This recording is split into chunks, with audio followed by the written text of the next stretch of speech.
नमस्कार दोस्तों। मैनेजमेंट के 14 प्रिंसिपल्स हेनरी फेयोल द्वारा कुछ डेकेड्स पहले दिए गए थे। अगर कोई भी बिजनेसमैन उस 14 प्रिंसिपल्स को फॉलो करता है तो उसे बिजनेस में अच्छी कामयाबी हासिल होती है। मैं मैनेजमेंट का स्टूडेंट रहा हूं तो अच्छे से इसकी जानकारी रखता हूं। उनमें से उन 14 प्रिंसिपल्स में से एक प्रिंसिपल है यूनिटी ऑफ कमांड, यानी कि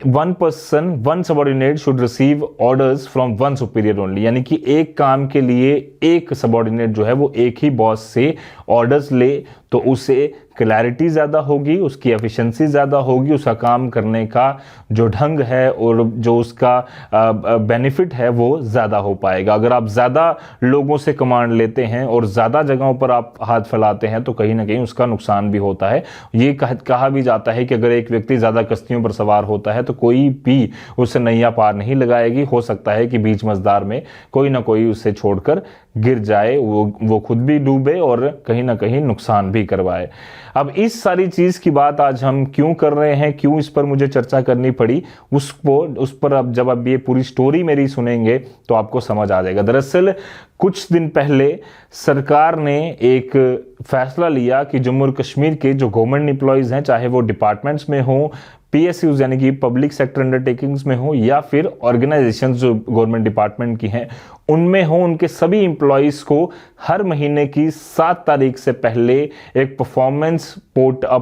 पोर्टल जो सरकार द्वारा बनाया गया है वहां पर अपनी परफॉर्मेंस डालनी है कि कितना कितना अच्छे से वो काम कर रहा है। और उसके बाद 15 तारीख तक उनके जो कंसर्निंग ऑफिसर्स होंगे वो रिव्यू करेंगे कि ये काम सही कर रहा है, नहीं कर रहा है, या उसको किस तरह से बढ़ाया जा सके।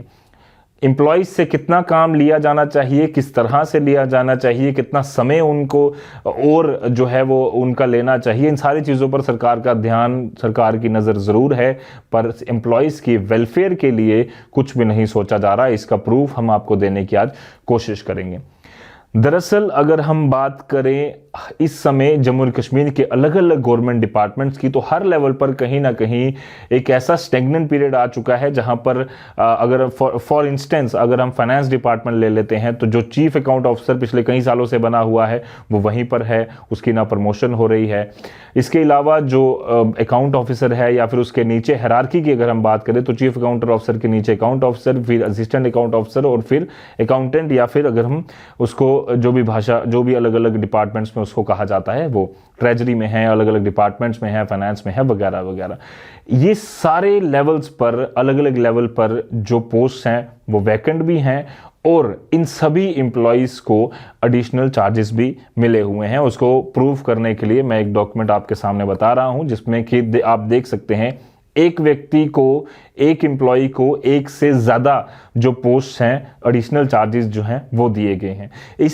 इस चीज़ में जो यूनिटी ऑफ कमांड का प्रिंसिपल है वो साफ तौर पर सरकार जो है उसे ध्वस्त कर रही है, उससे पूरी तरह से निगलेक्ट कर रही है, जिसका मतलब ये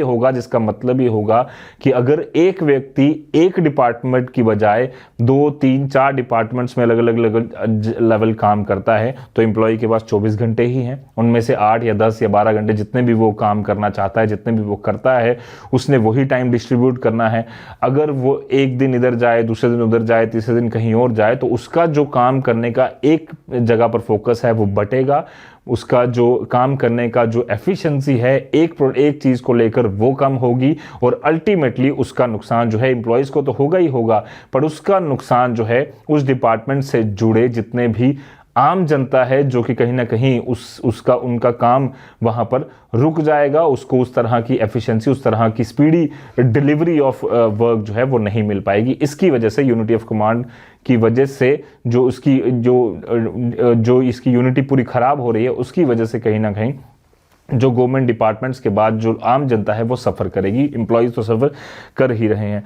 अब बात करें अगर हम क्यों ऐसा हो रहा है कि एक एक व्यक्ति को एडिशनल चार्जेस दिए जा रहे हैं, उसके कारण है 2। सबसे पहला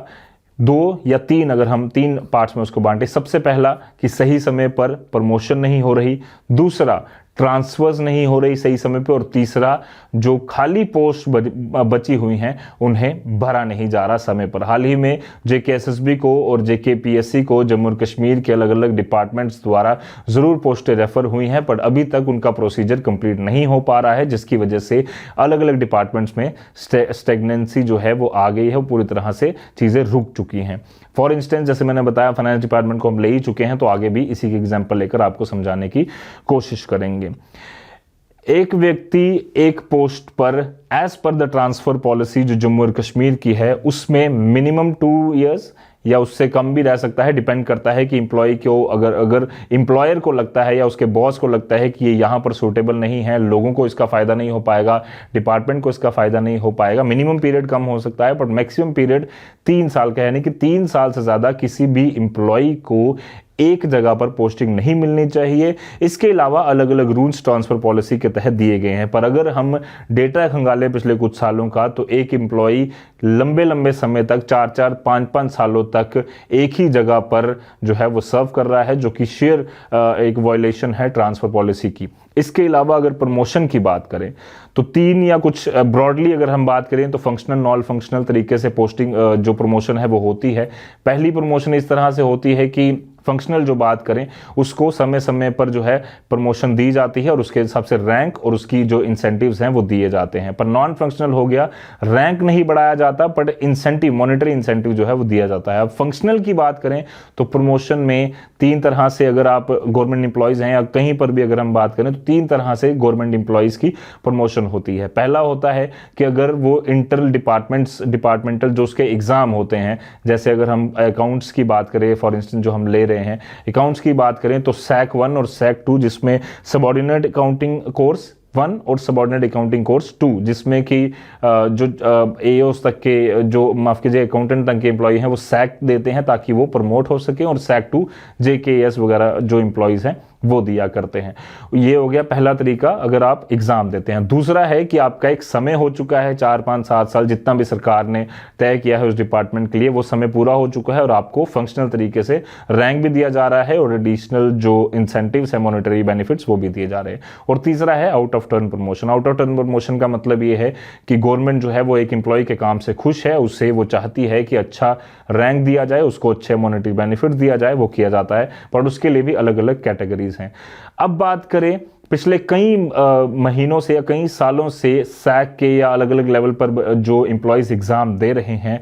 उनकी फाइल्स विजिलेंस में अटकी पड़ रहती हैं। उनको कहा जाता है कि आपकी फाइल जो है वो विजिलेंस में गई है, वहाँ पर आपकी पूरा जो काम है जो विजिलेंस का वो कर रही है। पर हमने देखा है पिछले कुछ सालों से जो सोर्सेज के हवाले से हमें खबर मिली है वो साफ तौर पर दर्शाता है कि विजिलेंस क्लियरेंस में उस फाइल को काफ़ी लंबा लंबा समय लग रहा है। इस चीज़ की कमी को, इस चीज़ को ठीक करने के लिए सरकार ने कुछ महीने पहले ई ऑफिस पोर्टल भी बनाया था, जिसका मकसद ये था कि जल्द से जल्द ऑनलाइन मोड पर विजिलेंस क्लियरेंस जो है वो की जाए, उसकी फाइल जो है वो ना अटके। पर उसके कॉन्ट्ररी ई ऑफिस में अब ये हुआ है कि विजिलेंस की फाइल जो 1 से 2 महीने में पूरी तरह से क्लियर होकर वापस आ जाती थी, उस व्यक्ति की प्रमोशन हो जाती थी क्योंकि उसने एक अच्छा एग्जाम दिया है या फिर उसकी टाइम हो चुका है, उसमें अब 1.5 से 2 साल का समय लग रहा है, जिसकी वजह से नीचे वाले एम्प्लॉयज प्रमोट नहीं हो रहे, ऊपर वाले एम्प्लॉयज को कोई एडिशनल चार्जेस दिए जा रहे हैं और जो बाकी रिक्त फोर्सेज हैं यानी कि वैकेंट जो पोस्ट हैं वहां पर और एम्प्लॉयज आ नहीं रहे। तो एक पूरी तरह से स्टेगनेंसी आ चुकी है। ई ऑफिस में एक और प्रॉब्लम है जो कि हमने कई सारे लोगों से बातचीत करने की कोशिश की, सोर्सेज के हवाले से जो जानकारी हम तक पहुंची है वो साफ तौर पर बताती है कि ई ऑफिस में उस तरह का कोई एम्प्लॉयज के पास एक पोर्टल में उस तरह की फैसिलिटी नहीं है कि कहाँ पर उसकी फाइल पहुंची है, किस डिपार्टमेंट में उसका काम रुका पड़ा है, क्यों फाइल आगे नहीं पहुंच रही, उस तरह की वो फाइल का जो एक प्रोसीजर है या फिर उसका कहाँ तक वो फाइल पहुंची है उसकी डिटेल वो नहीं हासिल कर पा रहा, जिसकी वजह से एम्प्लॉय के दिमाग में एक अनसर्टेनिटी है कि उसकी जो प्रमोशन है वो कब होगी। क्योंकि हर एक एम्प्लॉय को, क्योंकि मैनेजमेंट के 14 रूल में से एक रूल इनिशिएटिव्स भी कहता है, यानी कि सही समय पर इंसेंटिव्स भी एम्प्लॉय को दिए जाएं। उसको कंपटीशन भी तैयार होता है कि एक एम्प्लॉय को कि अगर मुझे इंसेंटिव अच्छा मिलेगा, मैं अच्छा काम करूंगा, मुझे अच्छा इंसेंटिव मिलेगा और मैं आगे प्रमोट होऊंगा और उसी तरह से मेरी ग्रोथ भी होगी और अल्टीमेटली जिसका फायदा आम जनता होगा। पर इस सारे प्रोसीजर में स्टेगनेंसी भी आ रही है, जो अनएम्प्लॉयमेंट का दर है वो भी लगातार बढ़ती जा रही है क्योंकि नई पोस्ट निकल नहीं रही। जो एम्प्लॉयज लगातार वहां पर थे जिस भी जगह पर, वहां पर वो प्रमोट नहीं हो रहे। एक एक एम्प्लॉय को 2 से 3 एडिशनल चार्जेस दिए जा रहे हैं, जिसमें से अल्टीमेटली एफिशिएंसी कम हो रही है, अनएम्प्लॉयमेंट वहीं की वहीं है, उल्टा बढ़ती जा रही है। एम्प्लॉयज की जो पर्सनल ग्रोथ है वो तो रुक ही रही है और साथ ही साथ जो स्टैंडर्ड ऑफ लिविंग है या फिर लोगों के प्रति जो उसका काम करने का तरीका है उसमें थोड़ी सी प्रॉब्लम जरूर आएगी, क्योंकि अगर एक एम्प्लॉय को समय रहते इंसेंटिव्स, इनिशिएटिव्स, बाकी सारी चीजें नहीं मिलेंगी तो कहीं ना कहीं वो फिर दूसरे तरीके ढूंढेगा, जो कि आप सबको पता है वो दूसरे तरीके कौन से होते। तो इन सारी चीजों को रोकने के लिए सरकार तक, यही हमारी इस स्टोरी के माध्यम से कोशिश थी कि सरकार इन सारी चीजों पर गौर करे। विजिलेंस में, ई ऑफिस में उस तरह के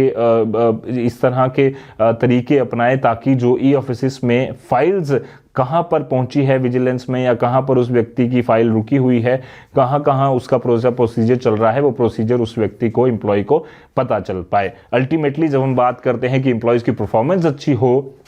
उसके लिए जरूरी है कि जो उसको सपोर्ट करने के लिए चीजें हैं ताकि उसकी परफॉर्मेंस अच्छी हो वो भी दुरुस्त की जाए सरकार द्वारा। अल्टीमेटली 7 तारीख को अगर हम उनसे ये मांग रहे हैं कि आपकी परफॉर्मेंस दो, तो उनको भी हम 7 तारीख से पहले क्या चीजें उस सपोर्ट में प्रोवाइड कर रहे हैं इसका भी ख्याल रखना सरकार की जिम्मेदारी है। बाकी आपकी इसके बारे में क्या राय है जरूर कमेंट कर भेजिए। फिलहाल के लिए मुझे, मैं ज्ञान पर्सन कमल सिंह को दीजिए इजाजत। धन्यवाद।